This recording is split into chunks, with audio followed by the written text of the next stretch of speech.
those who are here in the San Diego and Tijuana area, we know that this is San Tijuana, right?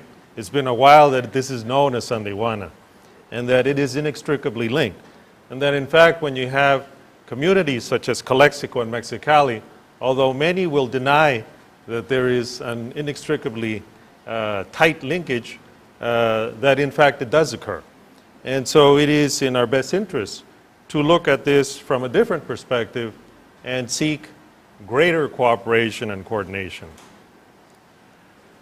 Just to make a few points much clearer from a different perspective, of course, the VIS Center is an experiment where you are incorporating technology so that many of these issues and challenges that were presented, in fact, can be addressed.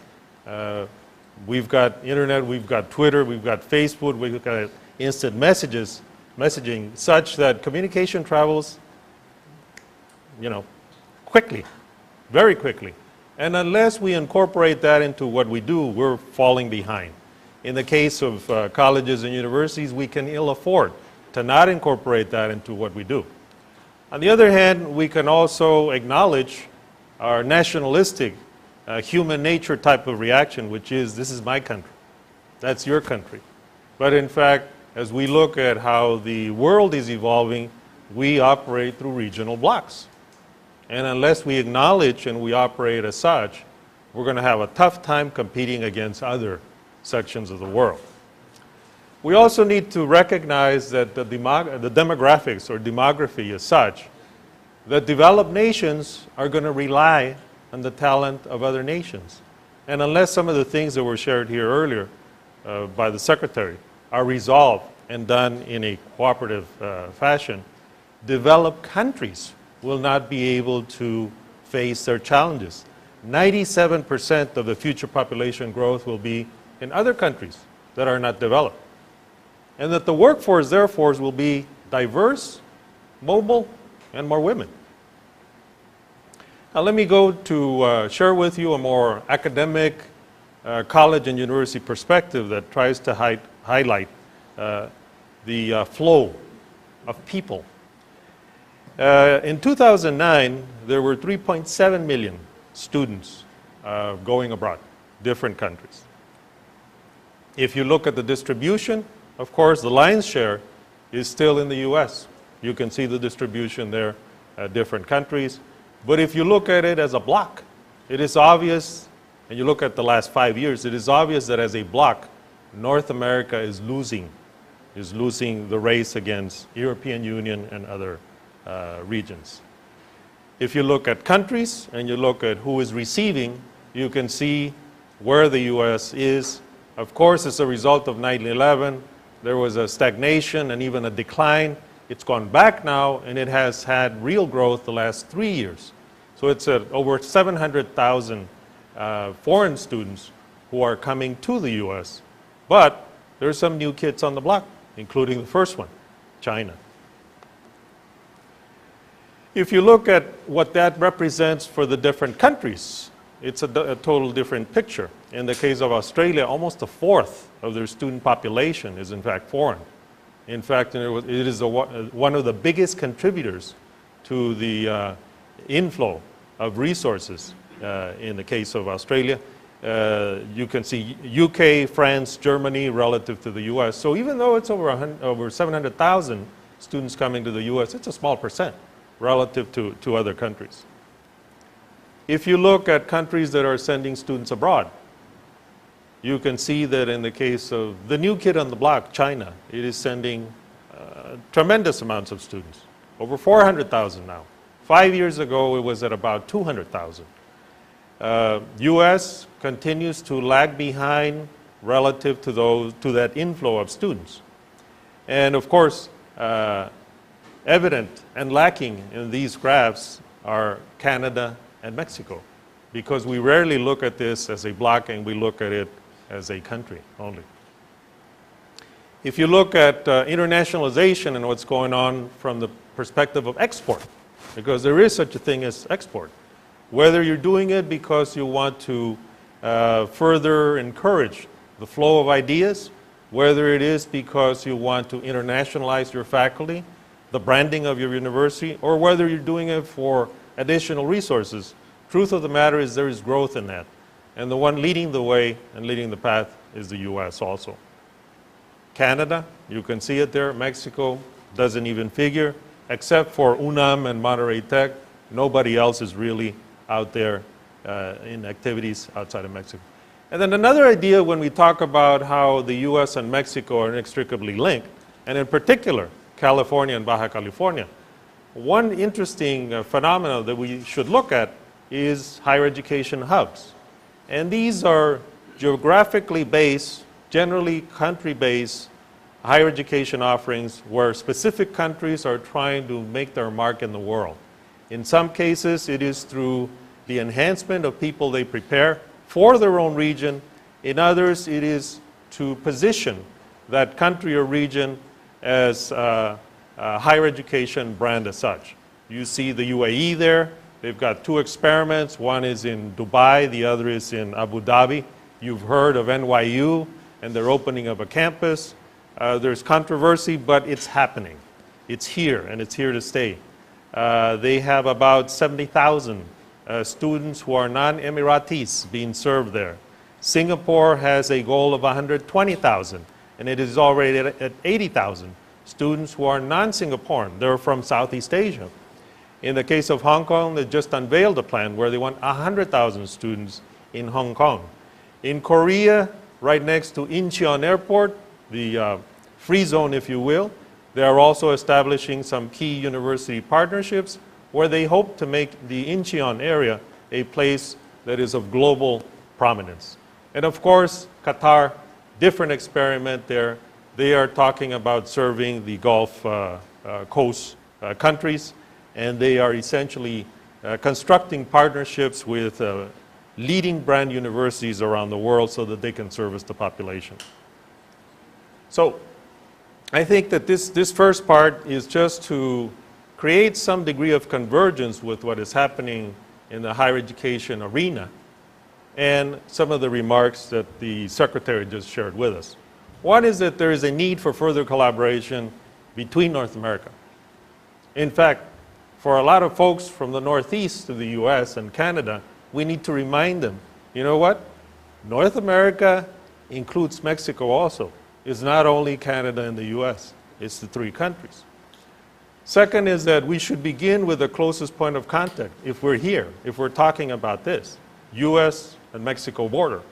And then third, that we should go beyond just the governments talking to each other or business and government talking to each other, and also try to establish a role for universities. So we should talk about strategic partnership between universities and regional development. That includes lines and flows across borders. Let me talk a little bit about CETYS.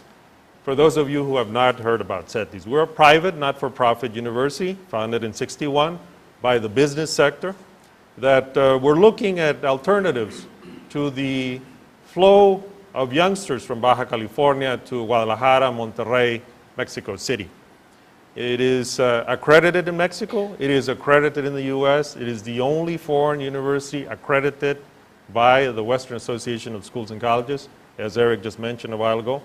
We just achieved that in March after 8 laborious years, but 20 after having gone to us and saying, you know, the world is changing. Look at NAFTA. We should work with you to see if we can achieve accreditation. And he said, nice idea. You're, beyond the times. We can't do it. Work with us in a parallel fashion. Hopefully our bylaws will change, then come back to us. That eventually happened. So it took us 20 years. We've got over 6,000 students across 3 campuses. Our offerings are business, engineering, psychology, and education, and we're highly internationalized. 30% of the graduates of our bachelor's programs reported an international experience in the most recent survey. In the case of business majors, 40%. This is compared to the average globally of about 10%. We have traditional student mobility that encompasses all of the regions of the world. And what we find is that shorter-term sessions are becoming very, very popular. I'd like to point out 2 initiatives that, in fact, talk to us about that flow and that importance of easing the way that humans and goods and services flow across different borders.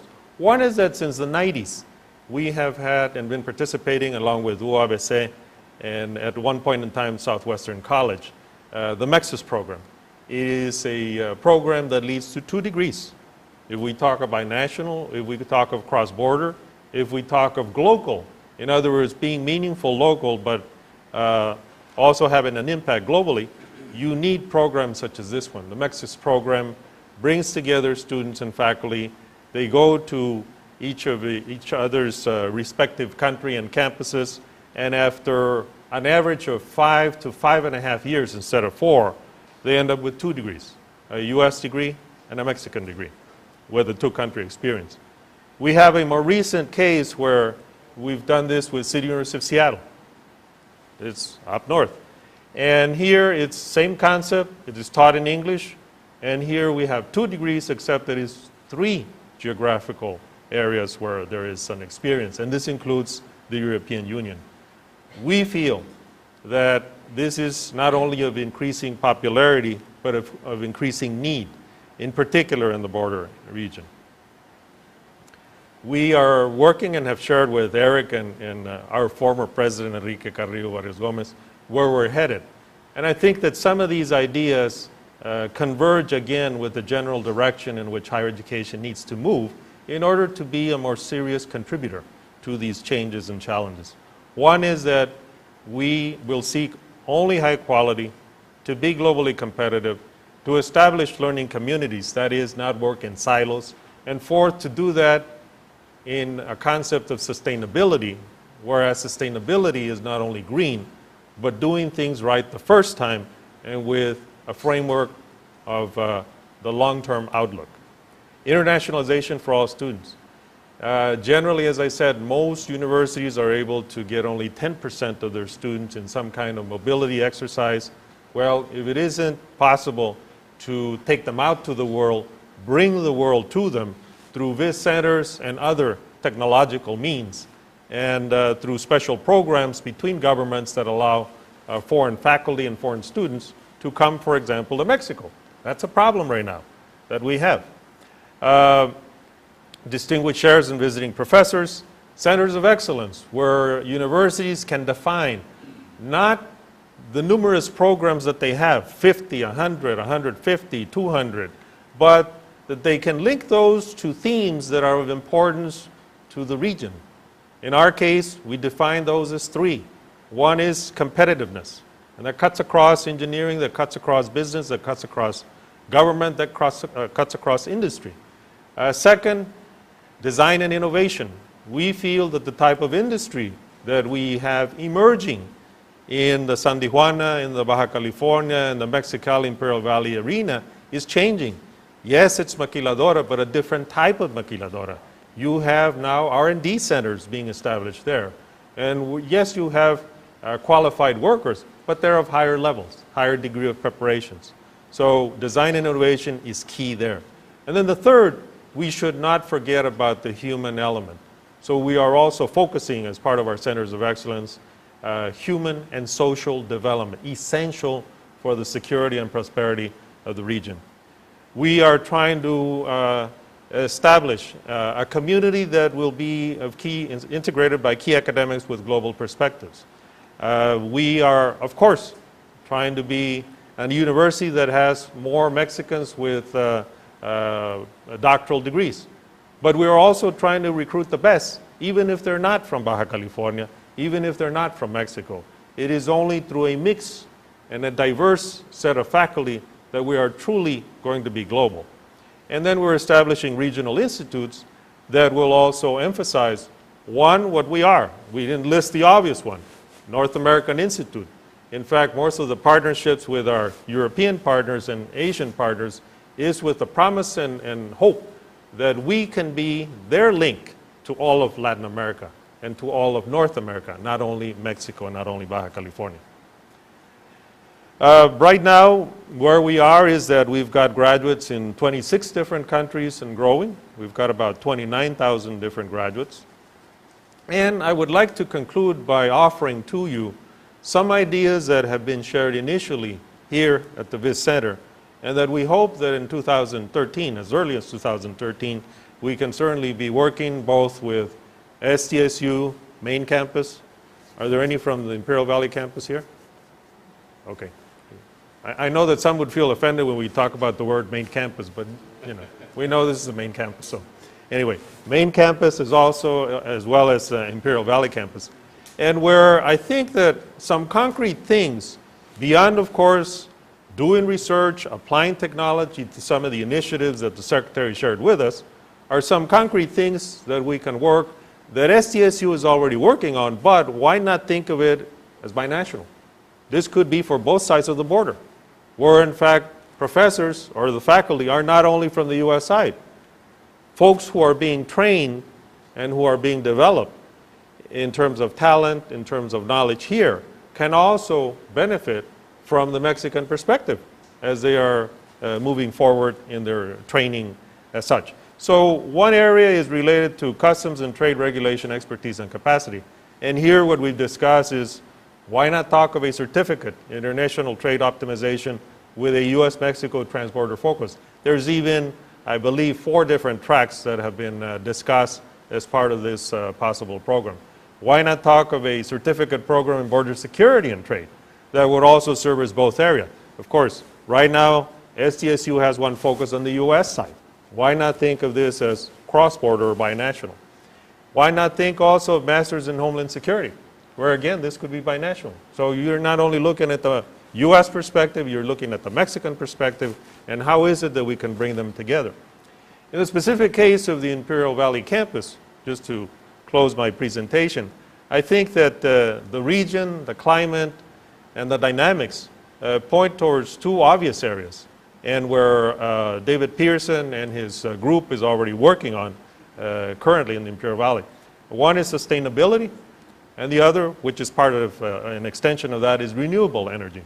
There are quite a few projects that are underway in the Imperial Valley, but I think that unless we are able to look at this from a broader perspective, the end result is going to be not in the context of what we have talked about today.